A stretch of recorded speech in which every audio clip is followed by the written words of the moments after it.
এবার ভারতের আমনিতে নারাজ যুক্তরাষ্ট্র। ট্রাম্পের সঙ্গে হাজার কোটির নমস্তে চালিয়ে মোদি যতই কাঁধে হাত রেখে বন্ধুত্ব দেখাক না কেন, বাস্তব চিত্র পুরোটাই উল্টো। ভারত থেকে রপ্তানি হওয়া অন্তত 15টি আমের চালান সম্প্রতি ফিরিয়ে দিয়েছে যুক্তরাষ্ট্র। যুক্তরাষ্ট্রের কৃষি দপ্তরের ভাষ্য, চালানগুলোতে কাগজপত্রের অসঙ্গতি ছিল। সরাসরি বললে কাগজে কলমেই পোকা ধরে পড়েছে। লস অ্যাঞ্জেলেস, স্যান ফ্রান্সিসকো এবং আটলান্টা বিমানবন্দর থেকে এসব চালান প্রত্যাখ্যাত হয়েছে।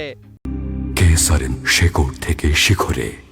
যেসব আমে পোকামাকড় ছিল না, সেগুলোর ভাগ্য ভালো হয়নি, কারণ বিকিকরণ প্রক্রিয়া সংক্রান্ত নথিপত্রে প্রশাসনিক ভুল।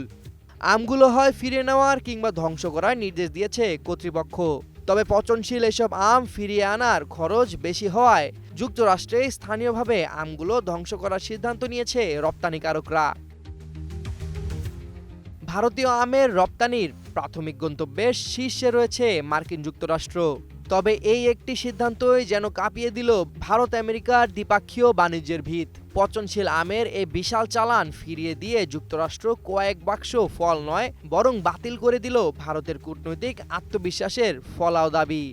এতে অন্তত $5 লাখ আর্থিক ক্ষতির পাশাপাশি ভারতীয় রপ্তানিকারকরা পড়েছেন আন্তর্জাতিক মর্যাদা ও বিশ্বাসযোগ্যতার ভয়াবহ সংকটে।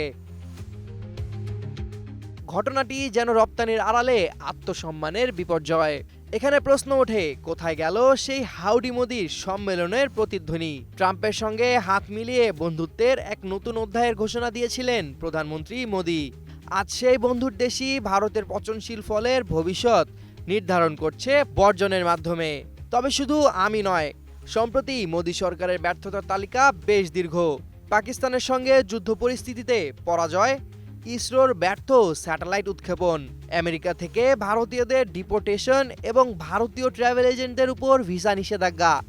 এ যেন গোটা ভারতই ধীরে ধীরে যুক্তরাষ্ট্রের চোখের কাঁটা হয়ে যাচ্ছে।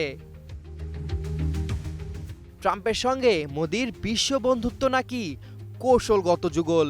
আজ সেই বন্ধুত্বের ফসল পচে যাচ্ছে আমেরিকার মাটিতে। $5 লাখ ক্ষয়ক্ষতি শুধু আমের জন্য নয়, তা এক রাজনৈতিক ব্যর্থতারও হিসাব। সামিউল জয়, 21 টেলিভিশন।